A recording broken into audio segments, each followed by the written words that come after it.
2017 में अगर आपको याद हो पेटीएम के सीईओ और फाउंडर विजय शेखर शर्मा का ये वीडियो बड़ा वायरल गया। बहुत ही ज्यादा एक्साइटमेंट में चिल्ला चिल्ला कर ये पेटीएम के सक्सेस का जश्न मना रहे थे। बड़े फेमसली इन्होंने यहां पर कहा था, जो हमारे साथ नहीं है वो रोएंगे। लेकिन अफसोस 7 साल बाद आज के दिन सिचुएशन पूरी तरीके से पलट चुकी है। जो पेटीएम के साथ है वो रो रहे हैं। पिछले कुछ दिनों में एक भयंकर तरीके से इस कंपनी का क्रैश देखने को मिला। 30 जनवरी को इस कंपनी का स्टॉक प्राइस 760 रुपए पर था। आज ये 380 रुपए से भी नीचे गिर गया है। आखिर क्या कारण है इसके पीछे? आइए समझते हैं पेटीएम के राइज और डाउनफॉल की पूरी कहानी आज के इस वीडियो में।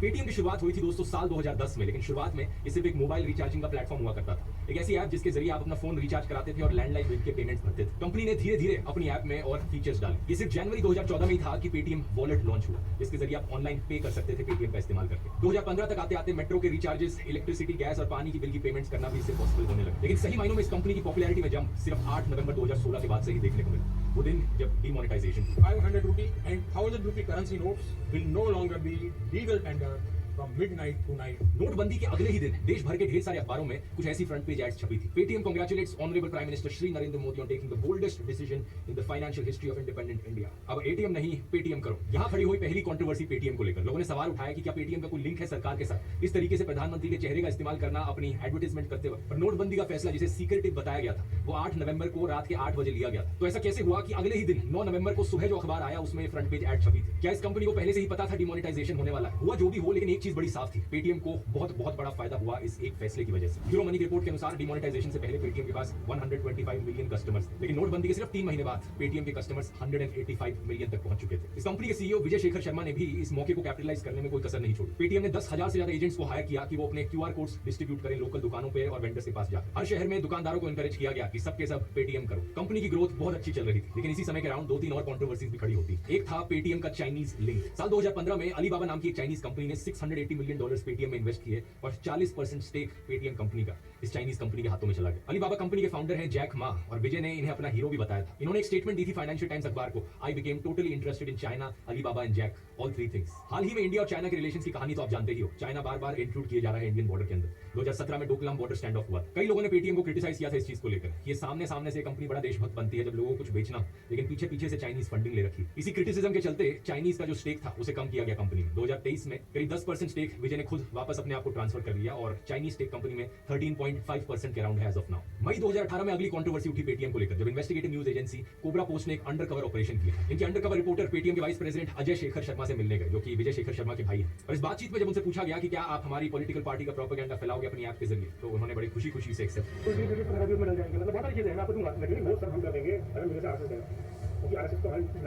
उन्होंने ये भी कहा कि जब सरकार ने हमसे कुछ पेटीएम यूजर्स का डेटा मांगा था जम्मू एंड कश्मीर में जो स्टोन पेल्टिंग हो रही थी, तो हमने खुशी सरकार को दे दिया था।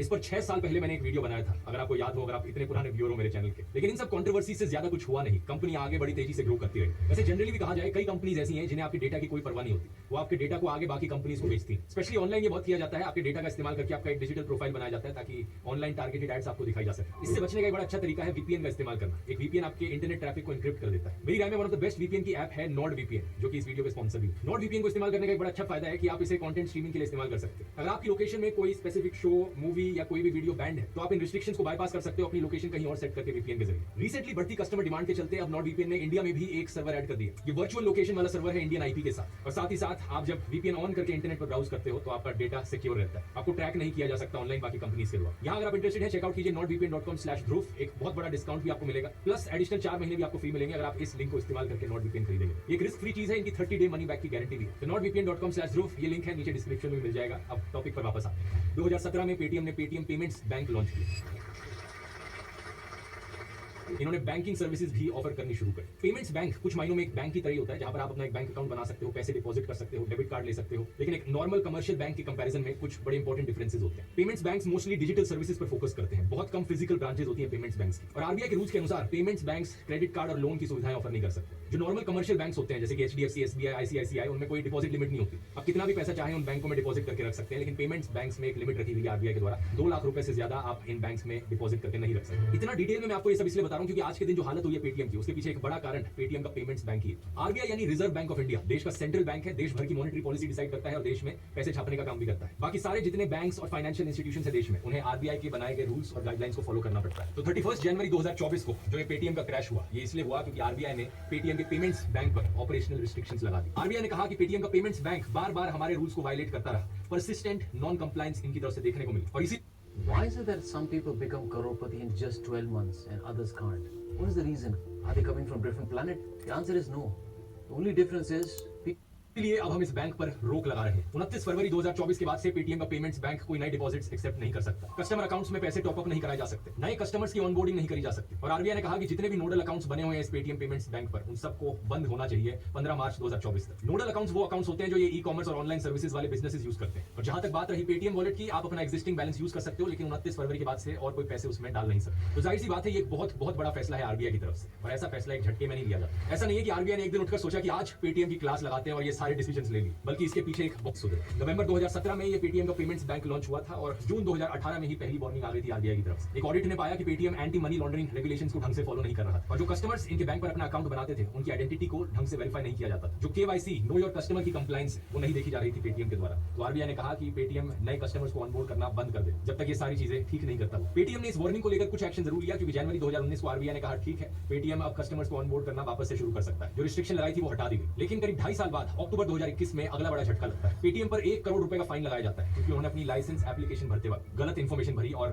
गलत डॉक्यूमेंट्स दिए। आरबीआई कहता है कि वही चीजें जिसको लेकर हमने पहले आपको वार्निंग दी थी, कस्टमर्स को ढंग से वेरीफाई नहीं किया जा रहा है, रेगुलेशंस को ढंग से फॉलो नहीं किया जा रहा, वही चीजें दोबारा देखने को मिल रही है। एक बार फिर से कस्टमर ऑन बोर्डिंग पर रोक लगाई जाती है। अक्टूबर 2023 एक और बड़ा फाइन लगाया जाता है पेटीएम के ऊपर, इस बार 5 करोड़ रुपए का। आरबीआई इस उम्मीद में था कि 2 वार्निंग्स देने के बाद, ये 2 बार फाइन्स लगाने के बाद, कम से कम अब तो पेटीएम रेगुलेटरी रिक्वायरमेंट्स मीट कर ले, अपने कस्टमर की वेरिफिकेशन ढंग से करना शुरू कर दे। लेकिन इस सब के बाद भी पेटीएम ने इन चीजों को सीरियसली नहीं लिया और इसी रीजन से 31 जनवरी 2024 को आरबीआई ने कहा कि बहुत हुआ ये सब, अगर ढंग से रूल्स और रेगुलेशंस फॉलो नहीं की जा सकती तो बंद करो इसे। आरबीआई ने जो चीजें पाई यहाँ पर वो बड़ी शॉकिंग थी। सीएनबीसी के अनुसार पेटीएम ने लाखों कस्टमर्स को अपने बैंक में अकाउंट खोलने दिया बिना केवाईसी कराए। कुछ हजारों केसेस ऐसे मिले जहां पर हजार कस्टमर्स ने अलग अलग अकाउंट्स खोल रखे हैं सेम पैन कार्ड का इस्तेमाल करके। कुछ अकाउंट्स में ट्रांजैक्शंस देखी गई करोड़ों रुपयों की। यहाँ पर पोटेंशियल मनी लॉन्ड्रिंग का रिस्क भी सामने आया। हो सकता है मनी लॉन्ड्रिंग हो रही हो पेटीएम के जरिए। आउटलुक ने रिपोर्ट किया कि एक एनालिस्ट के अनुसार पेटीएम के पास करीब 35 करोड़ वॉलेट्स हैं, जिनमें से करीब 31 करोड़ वॉलेट्स इनएक्टिव पड़े हैं, जिन्हें कोई यूज नहीं कर रहा। और जो बचे हुए 4 करोड़ वॉलेट्स हैं, उनमें से ज्यादातर में कोई बैलेंस नहीं है या बहुत कम बैलेंस है। इसकी वजह से उन्हें म्यूल अकाउंट्स की तरह इस्तेमाल किया जा सकता है। म्यूल अकाउंट एक ऐसा अकाउंट जिसे इलीगल एक्टिविटीज के लिए इस्तेमाल किया जाता है, जैसे कि मनी लॉन्ड्रिंग के लिए। इसके बाद डेटा प्राइवेसी का कंसर्न भी सामने आया। आरबीआई ने कहा कि पेटीएम की जो पेरेंट कंपनी है 197 कम्युनिकेशंस लिमिटेड, उसके बीच में और पेटीएम पेमेंट्स बैंक के बीच में कोई ऑपरेशनल सेग्रीगेशन नहीं। इन दोनों के बीच में पैसे का फ्लो देखने को मिला है, जिन्हें फाइनेंशियल स्टेटमेंट्स में डिस्क्लोज नहीं किया गया। इतने सारे रूल्स और रेगुलेशंस को नजरअंदाज किया गया। क्या कहीं ना कहीं यहाँ पर इनके सीईओ विजय शेखर शर्मा की एरोगेंस रिस्पांसिबल? क्योंकि कई इंटरव्यूज उन्होंने मीडिया चैनल्स के साथ किए, यही चीज उनकी बातों में कहीं ना कहीं देखने को मिली। If you fundamentally believe that Paytm is number 3 payment player,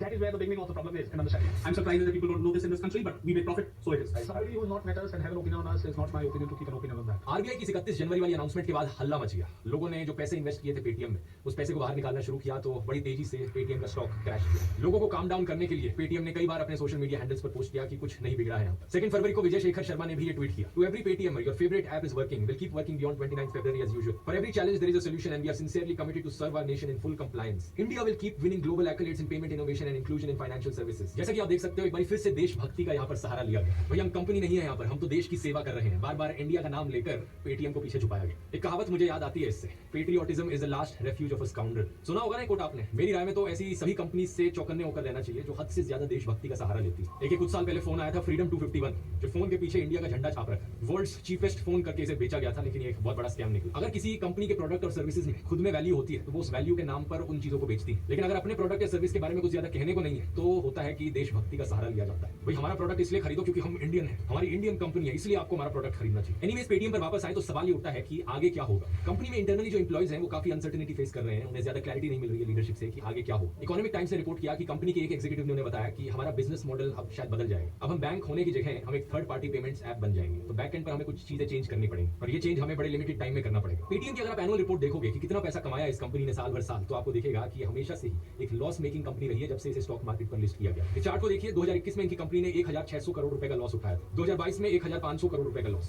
2023 में 170 करोड़ रुपए का लॉस। अच्छी खबर ये थी कि साल भर साल जो कंपनी लॉसेज उठा रही थी वो कम हुए जा रहे थे, तो अगले साल एक्सपेक्ट किया जा सकता था इस साल यानी 2024 में कि कंपनी पहला प्रॉफिट कमाएगी। लेकिन अब जो ये सब हुआ, इसे देखकर ये काम मुश्किल लगता है। कंपनी एक्सपेक्ट करती है कि इनका इस साल लॉस 300 से 500 करोड़ रुपए ज्यादा हो सकता है। ये बात पेटीएम ने खुद पब्लिक के सामने रिवील करी है, कहते हुए कि वो आरबीआई की गाइडलाइन से अब कंप्लाई करेंगे। लेकिन इनकी अनाउंसमेंट के बाद कंपनी का स्टॉक प्राइस और नीचे गिर गया। What is the path to profitability, Vijay? What is by when will Paytm make money? Make more money by making more operating money. and By making more money. Vijay Shekhar Sharma को थोड़े और बेहतर जवाब ढूंढने होंगे इन सवालों के, अगर उन्हें लोगों को कन्विंस करना है। एक्चुअली में लोगों को कन्विंस करना यही सबसे बड़ा चैलेंज रहेगा पेटीएम के सामने। आम जनता अपनी कंपनी की चॉइस को लेकर काफी पिकी होती है और ट्रस्ट यहाँ पर एक बहुत बड़ा रोल प्ले करता है। लोग एक बार अपनी टूथपेस्ट चूज कर लेते हैं कि मैं तो इसी टूथपेस्ट को हमेशा इसी कंपनी की टूथपेस्ट को इस्तेमाल करूंगा, वो भी आसानी से बदलते नहीं। तो यहाँ पर तो एक पूरा का पूरा बैंक बदलने को कहा जा रहा है। कस्टमर्स को वापस लाना आसान काम नहीं होगा पेटीएम के लिए, लेकिन कस्टमर्स को कन्विंस करना तो बात ही बात है। पहले पेटीएम को आरबीआई को कन्विंस करना होगा, वो भी कोई आसान काम नहीं। लेकिन एक उम्मीद की किरण, बच निकलने का रास्ता यहाँ पर शायद ये हो सकता है कि कोई दूसरी कंपनी आकर पेटीएम के वॉलेट बिजनेस को खरीद ले। बिजनेस स्टैंडर्ड की एक रिपोर्ट सजेस्ट करती है कि एचडीएफसी बैंक और जियो फाइनेंशियल सर्विसेज